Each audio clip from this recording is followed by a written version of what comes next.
Hello, my name is Angel Torres. I am a Social Security attorney for the law firm Nicholas & Hohenadel. Today's topic will be the difference between Social Security disability and SSI, which stands for Supplemental Security Income. And before I talk about that, I just wanted to let you know that the content of this video shouldn't be considered legal advice. It's simply for informational purposes, and that's because by the time you listen to this, the law may have changed, and also because your case may have specific details that require listening to them in order to advise you properly. And so before I talk about the differences between these two programs, Social Security Disability and SSI, one thing that you should know is that the standard or the definition of disability is the same for both.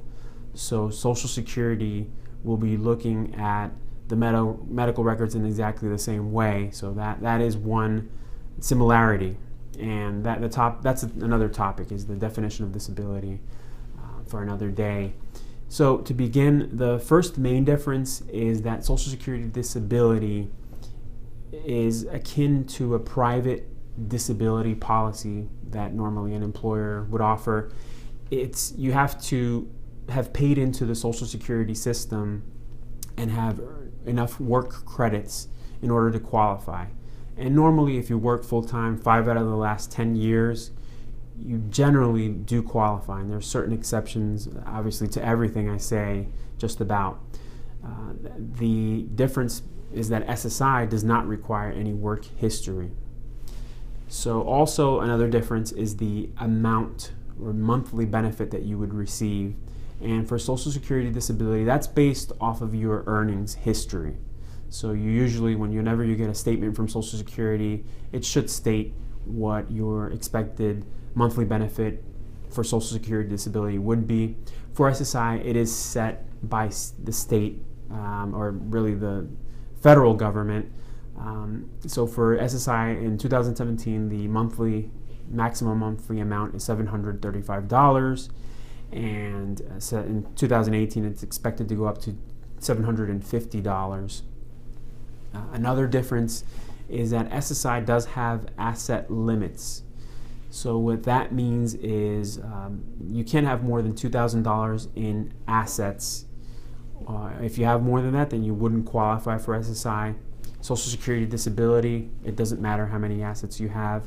And it should be noted that SSI has several exceptions. So you can have your own home, and you can have your own vehicle, and you can have other certain funds or assets, but generally you can't have more than $2,000 in the bank if you're an individual, and it's for a married couple, it's $3,000. The next difference is the retroactivity of payment.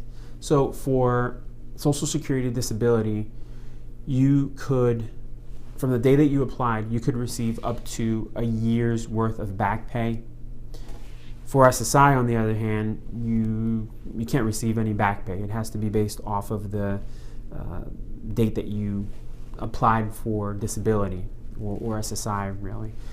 This is only speaking about the date of application. So if you're denied and you have to appeal and you're waiting for a year or more, then we're not talking about that retroactive. We're only talking about before you actually applied. So if you've been disabled, let's say for a year and 5 months, and you go to apply for SSI, you're not going to get any retroactive. For Social Security disability, you can get up to a year's worth of benefits. And the reason I said a year and 5 months is that that's another big difference between Social Security disability and SSI. For Social Security disability, there is a 5-month waiting period. And what that means is that when you're deemed disabled, Social Security says that you have to wait 5 months of no payments, and on the 6th month, you get a payment. That'll be your first check. So if you're deemed disabled in January, you'd be waiting 5 months, and then in June, you'd receive your first check. So again, that 5-month waiting period is a big difference. Medical coverage, that's one of the final differences that I'll speak about today. And for SSI, you generally would qualify for Medicaid, and so that would be immediately, essentially.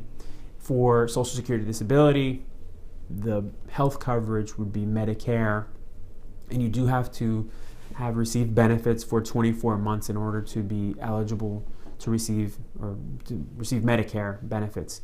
And lastly, regarding legal status, so if you're not a citizen and you're a legal resident, for Social Security disability, you have those credits, so it really, you qualify for that.